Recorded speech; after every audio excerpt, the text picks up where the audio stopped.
America के बाद अब जर्मनी हुआ पाकिस्तान पर मेहरबान। कश्मीर मुद्दे को लेकर दिया पाकिस्तान का साथ। भारत ने जर्मनी को दिया दो टूक जवाब। दोस्तों, इन दिनों लगता है कि पश्चिमी देशों को पाकिस्तान को लेकर कुछ ज्यादा ही प्रेम उमड़ रहा है। पहले अमेरिका पाकिस्तान पर एक के बाद एक मेहरबानी कर रहा था। उसने तो पाकिस्तान पर अपना पूरा खजाना ही लुटा दिया। खतरनाक हथियारों से लेकर आर्थिक मदद तक अमेरिका ने हर एक चीज पाकिस्तान को दी है।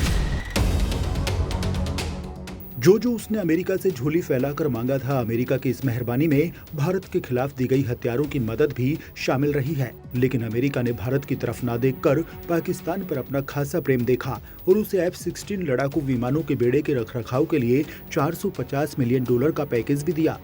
वहीं अब अमेरिका के पीछे पीछे जर्मनी चल दिया। तानाशाह हिटलर के देश जर्मनी ने वैश्विक मंच पर पाकिस्तानी राग अलापना शुरू कर दिया। जर्मनी ने कश्मीर को लेकर पाकिस्तान का साथ दिया है और भारत के खिलाफ जहर उगलने की कोशिश की है। वैसे जर्मनी की ऐसी हरकत देखकर भारत को कोई आश्चर्य नहीं हुआ, क्योंकि जर्मनी पहले भी कई बार भारत के खिलाफ अपना रंग दिखा चुका है। इसके साथ ही पाकिस्तान पर अपनी मेहरबानी दिखा चुका है। लेकिन दोस्तों, भले ही ये सभी देश मिलकर पाकिस्तान पर कितनी भी मेहरबानी कर लें, लेकिन उसके बावजूद भी भारत आज दुनिया की 5वीं ताकतवर अर्थव्यवस्था बन चुका है।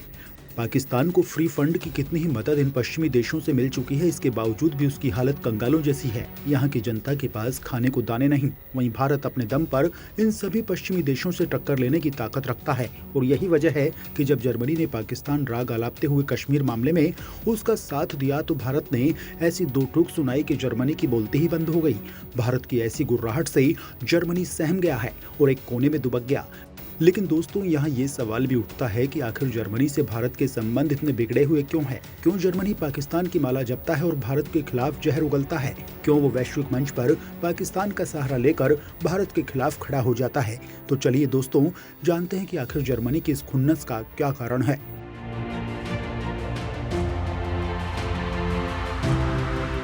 दोस्तों, भारत और जर्मनी के संबंधों की बात करें तो भारत में जर्मनी की पहचान एक ऐसे देश के रूप में है जहां से होम्योपैथी की दवाएं, ऑडी, BMW और मर्सिडीज जैसी महंगी कारों और मशीनरी का सामान आता है।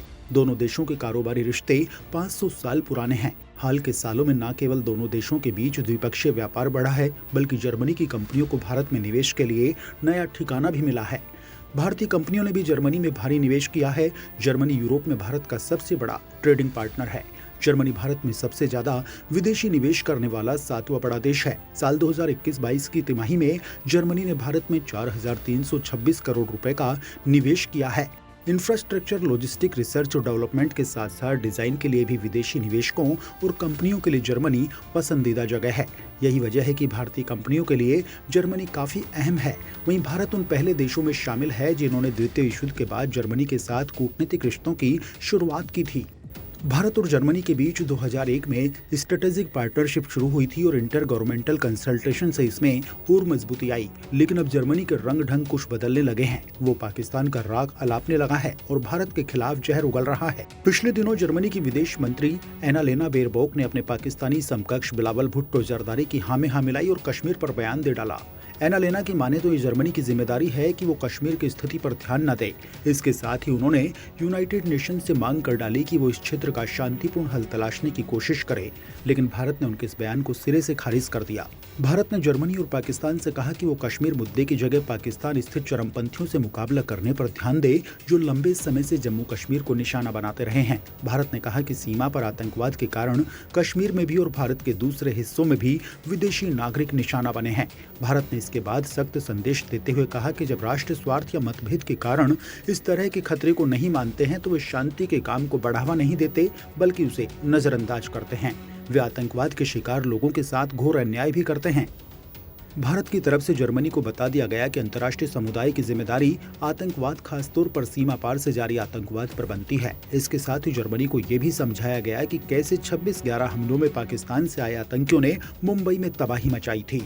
जर्मनी का कश्मीर राग और पाकिस्तान प्रेम ऐसे ही नहीं पनपा। इसकी जड़ में अफगानिस्तान से लेकर वो रक्षा सौदे हैं जो भारत के साथ हो नहीं सके। जर्मनी के भारत को लेकर इस रवैये की कई पूर्व राजनयिक आलोचना कर रहे हैं। भारत के पूर्व विदेश सचिव कमल सिब्बल ने ट्वीट करके सवाल किया कि जर्मनी को कश्मीर में कोई भूमिका और जिम्मेदारी किसने दी। उन्होंने आगे लिखा कि जर्मनी को हमारे क्षेत्र में खुद को बड़ी ताकतवर हस्ती मानने की जगह यूरोप में अपनी गिरती स्थिति के बारे में चिंता करनी चाहिए। दोस्तों, जर्मनी ने आतंकवाद का जिक्र किए बिना ही कश्मीर की बात छेड़ दी। पाकिस्तान में पल रहे आतंकवाद और भारत में क्रॉस बॉर्डर टेररिज्म पर जर्मनी ने एक शब्द भी नहीं कहा। भारत ने जर्मनी के इस रुख की कड़ी निंदा की है और करारा जवाब दिया है। भारत ने कहा कि पाकिस्तानी विदेश मंत्री बिलावल भुट्टो जरदारी की मौजूदगी में जर्मनी के विदेश मंत्री अन्ना लेना बेयरबॉक ने कश्मीर पर जिस तरह की बातें कही हैं वे पूरी तरह से अस्वीकार्य हैं। 41 साल के विदेश मंत्री ने जम्मू कश्मीर में पाकिस्तान प्रोजेक्टेड आतंकवाद का जिक्र क्यों नहीं किया। दोस्तों, विदेश नीति के जानकारों की माने तो जर्मनी ने जानबूझकर ऐसा किया। विदेश मंत्री एनालेना बेयरबॉक के बयान के पीछे वो एहसान छिपा है जो पाकिस्तान ने किया है। पिछले साल जब अफगानिस्तान में सत्ता तालिबान के हाथ में आई और यहाँ से विदेशी फौज अपने देश चली गई तो पाकिस्तान के हाथ में भी वो चाबी आ गई जो यूरोप में उसकी स्थिति को मजबूत कर सकती थी। जर्मनी वो जगह है जहाँ पर अफगानिस्तान के शरणार्थियों की संख्या हजारों में है। अब जर्मनी के चांसलर ओलाफ स्कोल जो चाहते हैं कि अफगानिस्तान के शरणार्थियों को पाकिस्तान में जगह मिल जाए। जर्मनी ये भी चाहता है कि पाकिस्तान न सिर्फ इन शरणार्थियों की स्क्रीनिंग करे बल्कि सुन्नी पश्तून शरणार्थियों को वहीं पर रोक दे। इससे पहले भी जर्मन विदेश मंत्री की तरफ से कश्मीर को लेकर जो पाखंड दिखाया वो उनके अपने हित में था, न कि उससे घाटी के लोगों का कोई भला होना था। एक ऐसे समय में जब पाकिस्तान के सेना प्रमुख जनरल कमर जावेद बाजवा भी कश्मीर का जिक्र नहीं कर रहे हैं। शहबाज शरीफ की सरकार इस मसले को अपने फायदे के लिए प्रयोग करने में लगी है। वहीं भारत को लेकर जर्मनी का ऐसा रूप पहली बार नहीं दिखा है। जर्मनी की कंपनी हैक्लेयर एंड कोच ने भी 2 साल पहले अपना रंग भारत को दिखाया था। जिस समय पूर्वी लद्दाख में चीन के साथ टकराव शुरू हुआ तो भारत को स्पेशल फोर्सेस के लिए लाइट मशीन गन्स की जरूरत पड़ी। इस कंपनी के MP5 सब मशीन गन्स को पहले ही नेशनल सिक्योरिटी गार्ड और भारतीय नौसेना के कमांडो मार्कुस प्रयोग कर चुके थे।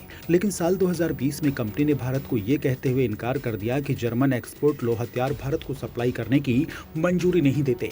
उस समय कंपनी ने जम्मू और कश्मीर की स्थिति का हवाला दिया था। जर्मनी में सरकार की तरफ से छोटे हथियारों के निर्यात की मंजूरी लेना अनिवार्य है। कश्मीर से अनुच्छेद 370 को हटाया गया था। जर्मनी की सरकार ने तब कहा था कि उनकी कंपनी की तरफ से भारत को हथियारों के निर्यात को मंजूरी नहीं दी जाएगी। जर्मनी के कश्मीर पर बयान देने की एक और वजह है और वो है रूस यूक्रेन की जंग। मोदी सरकार इस समय यूरोप और अमेरिका की तरफ से तय की गई लाइन को मानने से इनकार कर रही है। जर्मनी वो देश रहा जिसने जंग के समय से ही रूस की सैन्य और आर्थिक ताकत को तोड़ने का काम किया। भारत ने हमेशा से जंग पर एक अपनी स्थिति कायम रखी है जिसके तहत उसने दोनों देशों से जंग को बंद कर दुश्मनी पर लगाम लगाने की वकालत की। भारत ने अपना रुख इस पूरे मसले पर न सिर्फ रूस के राष्ट्रपति व्लादिमीर पुतिन के सामने रखा बल्कि यूक्रेन के राष्ट्रपति वोलोदिमीर जेलेंस्की से भी बात की। साथ ही भारत की स्थिति और बाध्यताओं को अमेरिका और फ्रांस के सामने भी रखा गया। जर्मनी चाहता था कि यूक्रेन जंग में पश्चिमी देशों को फॉलो न करने पर भारत को सजा मिले। साथ ही साथ क्वाड की तरफ से चीन को लेकर जो मजबूत रवैया अपनाया गया है उसने जर्मन ऑटो कार की बिक्री और निर्यात को बुरी तरह से प्रभावित किया। विदेश नीति के जानकारों की माने तो जर्मन नेतृत्व को इस बात से भी परेशानी है कि अमेरिकी राष्ट्रपति जो बाइडेन के साथ मिलकर भारत का वैश्विक कद बढ़ता जा रहा है। अमेरिका की तरफ से सुरक्षा परिषद में भारत, जापान और जर्मनी के विस्तृत रोल के लिए लगातार समर्थन किया जा रहा है। जर्मनी को ये बात हजम नहीं हो रही कि भारत को यूरोपियन साम्राज्य के बराबर कैसे रखा जा रहा है। जर्मनी की तरफ से फिलहाल भारत के विदेश मंत्रालय की तरफ से आई प्रतिक्रिया पर कोई बयान नहीं दिया गया है।